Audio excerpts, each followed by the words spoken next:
அனைவருக்கும் வணக்கம். இன்னைக்கு நம்ம பார்க்க போகிறது ஸ்திரீ தர்மம். அதாவது தர்மசாஸ்திரங்களில் அநேக விதமான தர்மங்கள் இருக்கு. ராஜ தர்மம், யுத்த தர்மம், க்ஷத்திரிய தர்மம், பிராமண தர்மம், ஸ்திரீ தர்மம் அப்படின்னு நிறையா தர்மங்கள் சொல்லியிருக்கு. அதில் ஸ்திரீ தர்மத்தை பற்றி இன்னைக்கு பேச போகிறோம். ஒரு ஸ்திரீ எப்படி இருக்கணும் அப்படிங்கிறதுக்கு தர்மசாஸ்திரங்களில் என்ன சொல்லியிருக்குன்னா, ஒரு ஸ்லோகம் மூலியமாக சொல்லியிருக்கு. அதாவது காரியேஷு தாசி, கரணேஷு மந்திரி, ரூபேஷு லக்ஷ்மி, க்ஷமயா தரித்ரி, ஸ்நேகேச்ச மாதா, சயனேத்து ரம்பா, ஷட்கர்மயுக்தா குலதர்ம பத்னி அப்படின்னு சொல்லி. என்ன சார் அர்த்தம் அப்படின்னாக்க, காரியேஷு தாசி, அதாவது வேலை செய்யறதுல வேலைக்காரியாட்டமாக இருக்கணும். வேலைக்காரி எப்படி நம்ம சொல்லி தான் செய்யணுங்கிறது இல்லாமல் குறிப்பாலேயே உணர்ந்து எல்லா வேலையும் கிடுக்கிடுன்னு செஞ்சு நம்ம வீட்டு வேலையை தான் சொல்கிறேன், கிடுக்கிடுன்னு செஞ்சு முடிக்கிறாளோ அந்த மாதிரி. நான் சொல்கிறது அந்த காலத்து வேலைக்காரி. இந்த காலத்தில் கேள்வி மட்டும்தான் கேட்டுன்னு இருக்காங்க, வேலை ஒன்றும் நடக்குது. அதனால் நம்ம வீட்டு வேலைகள் செய்யறதுல வேலைக்காரியாட்டமாக இருக்கும். அடுத்தது கரணேஷு மந்திரி, அதாவது ஐடியா சொல்கிறதுல மதிமந்திரி ஆட்டமாக இருக்கும். புருஷன் ரொம்ப இடிஞ்சு போய் உக்காந்துருப்பான், அப்போ அவனுக்கு நல்ல இது கொடுத்து, உற்சாகத்தை கொடுத்து, நல்ல இது மாதிரி செய்யுங்க, அது மாதிரி செய்யுங்க அப்படின்னு சொல்லி நல்ல ஐடியாவாக கொடுக்கணும். ஒரு மதிமந்திரி ஆட்டமாக ஐடியா கொடுக்கணும். ஐடியா கொடுக்குறேன்னு அவனுக்கு எடுத்து விட்டுறக்கூடாது இருக்கிறதையும்.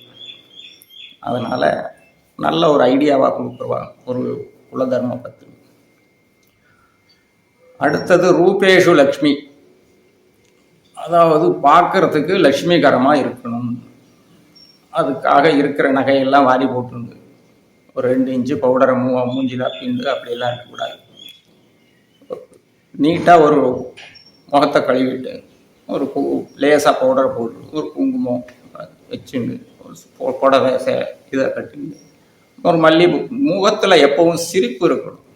புன்னகை தான் பொன்னகை. சிரிப்பு இருந்தாலே மகாலட்சுமி தன்னால் வந்துடுவாள். அது மாதிரி பார்க்கறதுக்கு லட்சுமிகரமாக இருக்கும்.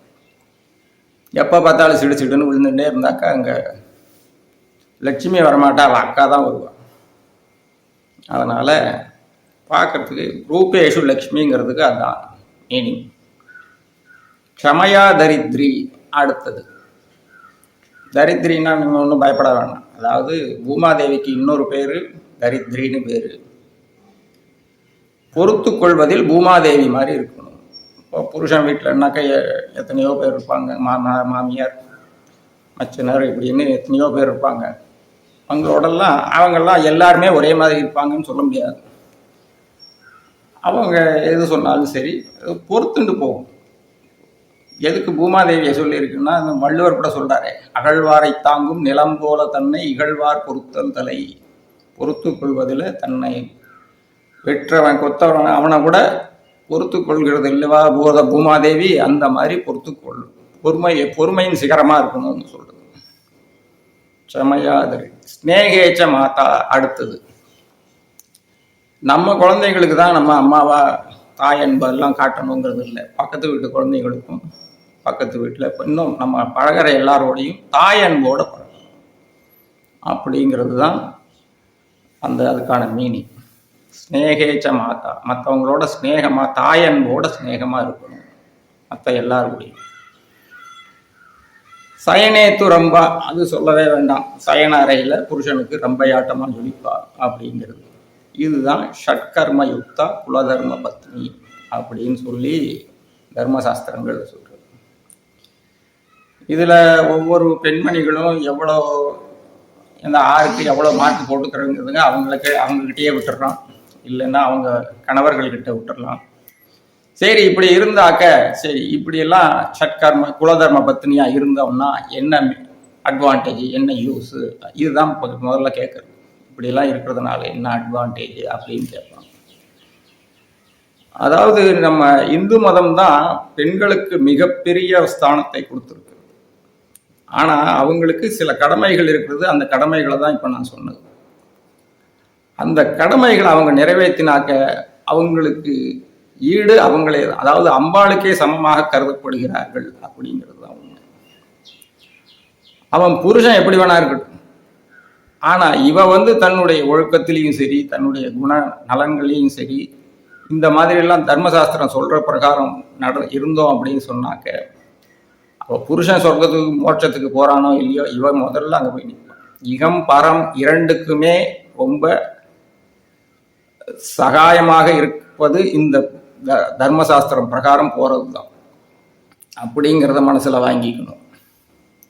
என்னமோ பார்க்கறதுக்கு அடிமைப்படுத்துற மாதிரி தெரியும், ஆனா அது கிடையாது.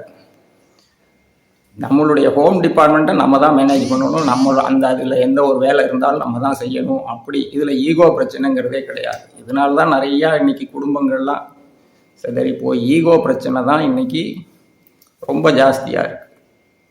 170% இன்னைக்கு ஈகோ பிரச்சனையினால தான் ஃபேமிலிஸ் எல்லாம் பிரிஞ்சு போகிறது. இன்னும் மேலேயே கூட இருக்கலாம், மேல் பர்சன்டேஜ். அதனால் இந்த ஈகோவெல்லாம் தூக்கி தூர வீசிட்டு நம்ம குடும்பத்துக்காக நாம் இந்த தர்ம இதை அனுஷ்டானம் பண்ணோம்னா, ஸ்திரீகள் மெயினாக அனுஷ்டானம் பண்ணோம்னா நம்ம குடும்பம் மட்டும் இல்லை, அதாவது நம்மளுடைய நாடே உயரும் அப்படிங்கிறது. அதாவது வீடுகள்லாம் நல்லா இருந்ததுன்னா தான் நாடு நல்லா இருக்கும். அது மாதிரி மகாபெரிவர் கூட சொல்லுவார், புருஷ தர்மம் எப்படி இருக்கோ இல்லையோ, ஸ்திரீ தர்மம் தான் அது கெட்டு போச்சுன்னா அந்த நாடே கெட்டு போச்சுங்கிற மாதிரி. அதனால ஸ்திரீகளுக்கு அவ்வளோ இம்பார்ட்டன்ஸ் கொடுத்து ஸ்திரீகளை ஆணி வேர்னு சொல்லுவாங்க. ஒரு மரம்னாக்க ஒரு மரத்துக்கு ஆணி வேர் லேடிஸ் தான். ஆணி வேர் எப்பவும் வெளியில தெரியாது, மற்ற கிளை இலை இதெல்லாம் தான் மேலே தெரியுமே ஒளி, அதுதான் புருஷர்கள். ஆணி வேர் எப்பவும் வெளியில தெரியாது. அதனால தான் அவர் பெண்கள் வேலைக்கு போகிறத கூட அவர் ரொம்ப நிஷிக்தம் சொல்லுவார். ஆனால் இப்போ அதெல்லாம் எவ்வளோ தூரம் முடியும்னு சாத்தியம்னு தெரியல. பட்டு ஃபாலோ பண்ணிட்டோம்னாக்க நம்ம அச்சீவ் பண்ணிடலாம். ஆக இந்த தர்மசாஸ்திர பிரகாரம் நம்ம ஸ்திரீகள்லாம் நடந்துட்டோம்னாக்க நமக்கு ஆத்மஸ்ரேயஸ்லேருந்து எல்லா விதமான ஸ்ரேயஸும் அந்த ஆண்டவனே அளிப்பான். அவர்களுடைய பிரச்சனைகள் தீர்வுகள் எதுவாக இருந்தாலும் ஆண்டவன் சால்வ் பண்ணி வைப்பான். அதாவது அந்த காலத்தில் சொல்லுவாங்க, நலாயினி அது மாதிரிலாம் உத்தமமான உத்தம பதிவிரதைகள் அப்படின்னு சொல்லி. அவங்கெல்லாம் சூரியனை உதிக்காமல் பண்ணாங்க, சந்திரனை உதிக்காம அப்படி இல்லாம கூட இதெல்லாம் வேண்டியதில்லை. நம்மளுடைய ஆத்மஸ்ரேயஸுக்காக நாம் இப்படி இருந்தால்தான் இந்த ஜென்மத்திலையும் சரி, இனி வரப்போகிற இதுலேயும் சரி, ரொம்பவே ஆத்மஸ்ரேயஸ் ரொம்ப இது நல்லது அப்படிங்கிறத சொல்லிட்டு முடிச்சுக்கிறேன். தேங்க்யூ.